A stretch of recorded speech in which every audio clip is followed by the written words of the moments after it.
ആ ജെൻസെറ്റിലല്ലേ അക്ഷിതൊക്കെ പെടുന്നത്? അതെ അതെ ആണല്ലേ? ഇനിയിപ്പോ ജെൻസെറ്റ് ടീം അല്ലേ? ജെൻസി അല്ലേ? അതെ. അപ്പൊ നിങ്ങൾക്കൊരു ഉഷാറ് പാട്ട്. നമ്മൾ അകത്ത് മത്സരങ്ങൾ നടക്കുന്നു. ഇവിടെ വെച്ചത് നമ്മുടെ അക്ഷത ഒരു റിയാലിറ്റി ഷോ താരമാണ്. കണ്ടിട്ടുണ്ടോ? അക്ഷത ഒരു റിയാലിറ്റി ഷോ താരമാണ്. അക്ഷതിന്റെ ഒരു ഗംഭീര പാട്ട് പാടി തന്ന ഡാൻസ് കളിക്കാൻ റെഡിയാണോ? അപ്പൊ നമ്മളൊരു ഹായ്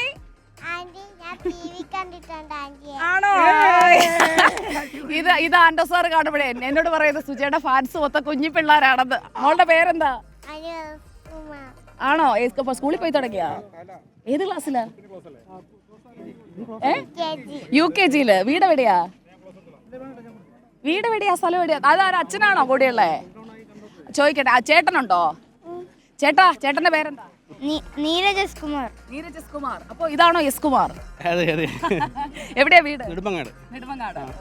അപ്പൊ നമ്മളിവിടെ ഒരു പാട്ട് പാടാൻ പോകണം. നമ്മുടെ അക്ഷത് ചേട്ടൻ ഒരു പാട്ട് പാടിത്തരും കേട്ടോ. നോക്ക്, ഒരു ഡാൻസ് കളിക്കുവോ? കളിക്കും ഇല്ലേ? അപ്പൊ അക്ഷത് ചേട്ടൻ റെഡിയല്ലേ പാടാൻ? നിങ്ങള് ഫ്ലാഷ് മോബ് പോലെ നമ്മൾ കളിക്കാൻ പോകും. റെഡിയല്ലേ? അതിന് പറ്റുന്ന ഒരു അടിപൊളി. അടുത്ത എന്റെ കുഞ്ഞു ഫ്രണ്ട് വന്നു. ഹലോ പറ.